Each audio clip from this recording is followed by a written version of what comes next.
Bonjour à tous, aujourd'hui c'est le 40e numéro de la saison 3 du JT de la télé, je suis ravi de vous retrouver. Au sommaire cette semaine, on va parler radio avec le renouvellement de l'émission Secoé sur Énergie. On parlera aussi de Mediapro, vous allez découvrir les premières informations sur la toute nouvelle chaîne sportive qui a acquis les droits de la Ligue 1. On parlera aussi des plus belles vacances. Vous allez découvrir les nouveautés et la date de diffusion de la saison 3 de l'émission avec Valérie Damido. On parlera aussi des Marseillais vs le reste du monde. Le crossover de W9 aura-t-il lieu cette année? On vous donnera toutes les infos en fin d'émission. Et c'est le retour cette semaine des petites infos de la semaine. Cette semaine au sommaire, on parlera de affaires conclues, du temps de télé qu'ont passé les Français ce dernier mois de mai. On parlera aussi de la réponse de la production de Koh-Lanta. Et on parlera enfin du carton d'Harry Potter pendant tout le confinement.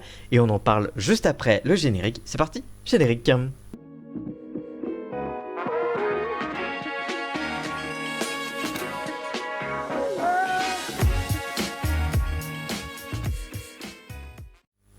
Alors que Koé avait quitté Énergie il y a 2 ans, l'animateur était finalement de retour cette année, et ce pour plusieurs années. En effet, dans un communiqué publié cette semaine, Énergie annonce que l'émission Secoé sera de retour la saison prochaine et même renouvelée pour 3 années supplémentaires. La station indique humour, défis, musique, interactivité, invité. L'animateur radio continuera de vous surprendre en réunissant tous les ingrédients qui font le succès de cette émission de divertissement, devenue le premier drive time de France sur les auditeurs de moins de 65 ans. De son côté, le président directeur général de Energy Group, Jean-Paul Baudecroux, s'est dit, je cite, très heureux de continuer l'aventure avec Koé. C'est un animateur qui est très drôle et qui a beaucoup de talent et qui est en outre un très bon imitateur, et ce rendez-vous est plébiscité par les auditeurs. Enfin, de son côté, Koé précise, je cite, c'est un réel plaisir de continuer l'aventure, de relever de nouveaux défis et de donner rendez-vous aux auditeurs pour ces 3 saisons supplémentaires sur Énergie. J'en suis très heureux, de l'humour, des stars, de l'interactivité et des hits, tout ce que j'aime. Depuis quelques jours, l'offre de Mediapro commence à se dévoiler et on en sait plus sur la chaîne qui diffusera la première division française de football. En effet, c'est dans un communiqué commun avec TF1 que le groupe Mediapro Sport France a indiqué ce mardi matin la création de sa chaîne française intitulée Téléfoot. Le diffuseur de la chaîne de la prochaine saison de Ligue 1 de football a donc un partenariat avec le groupe de Gilles Pélisson. Grâce à ce dernier, la chaîne peut donc reprendre la marque de l'émission de football de TF1 créée en 1977. Depuis plusieurs mois, on se demandait qui allait pouvoir incarner cette nouvelle chaîne qui sera lancée à partir du mois d'août prochain pour la reprise du championnat de Ligue 1. Pour rappel, les futurs abonnés pourront suivre près de 20 matchs de la première division le dimanche soir, commentés par Grégoire Margoton et Bizente Lizarazu, les commentateurs de TF1. L'ancien joueur avait déjà été consultant quelques années sur Canal+. De son côté, Grégoire Margoton a lui longuement été une figure phare des affiches de Ligue 1 de la chaîne cryptée, avant de rejoindre TF1 en mars 2016 pour commenter les matchs de l'équipe de France. Par ailleurs, ce partenariat comprend également la production du magazine de la Ligue 1, qui sera diffusé le dimanche de midi à 13h sur la chaîne Téléfoot. De plus, le nouveau diffuseur proposera Téléfoot Vintage, un nouveau magazine qui reviendra sur les moments marquants du football français. Enfin sera diffusée la quotidienne Téléfoot, la déclinaison digitale du rendez-vous de TF1. Avant de passer à la suite de votre JT de la télé, on passe à cette toute nouvelle chronique du zapping des infomédias. Les infos de la télé dont il ne fallait pas passer à côté, c'est tout de suite, juste après ce petit jingle.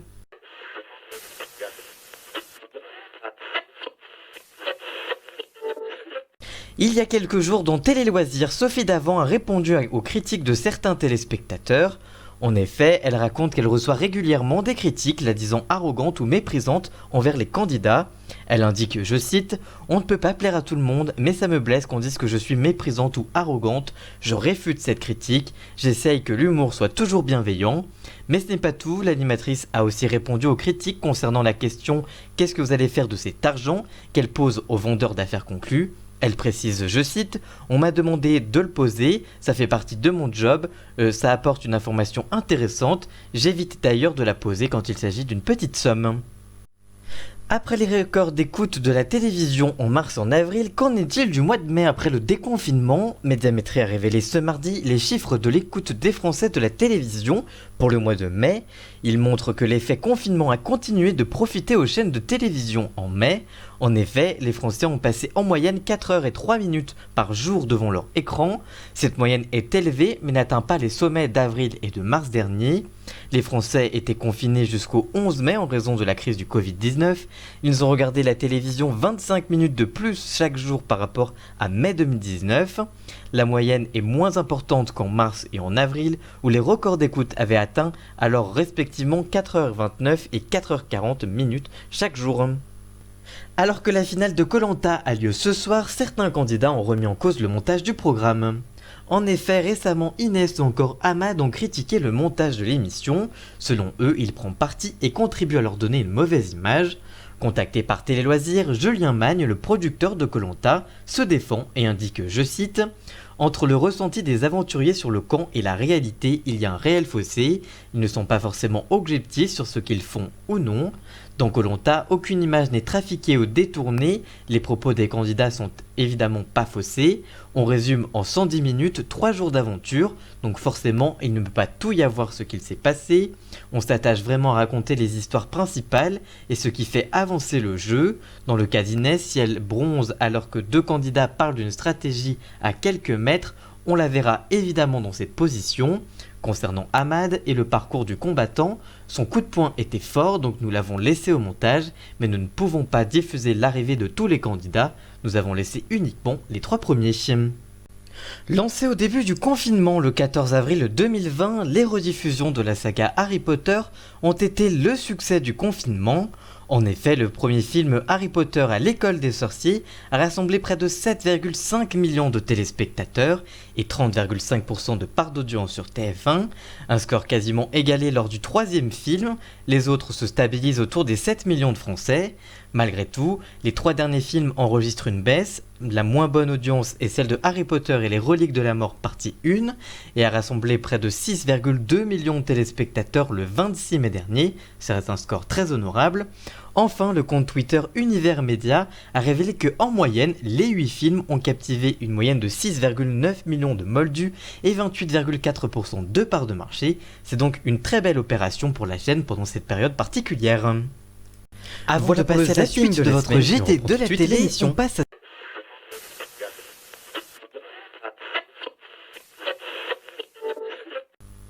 Alors que l'été arrive rapidement, TF1 va lancer prochainement la 3e saison des Plus Belles Vacances avec Valérie Damido. Depuis près de 3 saisons, TF1 et Valérie Damido partent à la recherche du meilleur lieu de vacances. Dans chaque numéro, 2 futurs vacanciers aux problématiques bien précises testeront 3 hébergements différents auxquels ils devront attribuer des notes, une sur la qualité du lieu et une autre sur les loisirs proposés. Cette année, des mamans solo, une équipe de foot féminine ou encore des cousines qui préparent des cousinades se présenteront dans le programme. Les propriétaires des hébergements pourront voir et critiquer les offres de leurs concurrents. S'ils sont choisis par les vacanciers, ils remportent un chèque de 500 €. Valérie Damido sera toujours à la tête du programme pour donner ses précieux conseils et de bons plans pour les téléspectateurs. Pour la première fois, les Plus Belles Vacances offriront une bouffée d'air frais à la montagne près des lacs alpins. En effet, l'émission ira vers le lac d'Annecy, le lac du Bourget ou encore le lac Léman. La Corse, l'Occitanie, les Landes et son tourisme écologique resteront au centre du programme malgré tout cette année. Le tournage n'a pas été chamboulé par la crise du Covid-19 puisqu'il a eu lieu en septembre dernier. Par conséquent, pas de masque à l'antenne et pas de gestes barrières. L'année dernière, diffusée entre fin juin et mi-août 2019, la saison 2 avait convaincu en moyenne et en audience veille 1,6 million de Français, soit 15,1% de part d'audience. La première saison avait elle réuni 1,8 million de personnes. Et les Plus Belles Vacances seront de retour à l'antenne dans la case du pré-access de TF1 à partir de 18h10 dès le lundi 8 juin prochain. En raison de la pandémie du Covid-19, le crossover Les Marseillais vs le reste du monde aurait pu être menacé. Alors que le Covid-19 a retardé et mis en suspens beaucoup de tournages, celui du crossover Les Marseillais tourné à l'étranger était en question. Mais selon la blogueuse Marie Spy, le tournage aura bien lieu. Elle l'a annoncé en exclusivité sur Instagram ce dimanche 31 mai 2020 et relayé par plusieurs médias. La jeune femme a révélé notamment que le présentateur du jeu sera Laurent Mestret. Pour rappel, le jeune mannequin remplace déjà Moundir à la tête des apprentis aventuriers de W9. Cette année comme l'année dernière, la saison devrait se dérouler en Espagne au mois de juillet, une information qui reste à confirmer. D'après Marie Spy, le casting devrait commencer ces prochains jours. Pour le moment, aucun participant n'a été révélé, toutefois Alix ne sera pas de la partie, elle ne devrait pas non plus participer aux Marseillais la saison prochaine. Comme nous vous en avions parlé, la jeune femme est la cible d'une plainte après des propos insultants envers la police sur Snapchat il y a quelques semaines. Pour l'heure, on ne sait pas si c'est pour cette raison que la production l'écarte du casting. Par ailleurs, plusieurs candidats comme Rawel ont eux manifesté leur souhait de figurer dans le casting du prochain crossover. Merci d'avoir suivi cette vidéo, si elle vous a plu n'hésitez pas à la liker, la commenter, la partager et même à vous abonner. Et nous on se retrouve très vite pour une toute nouvelle vidéo. A très bientôt, ciao.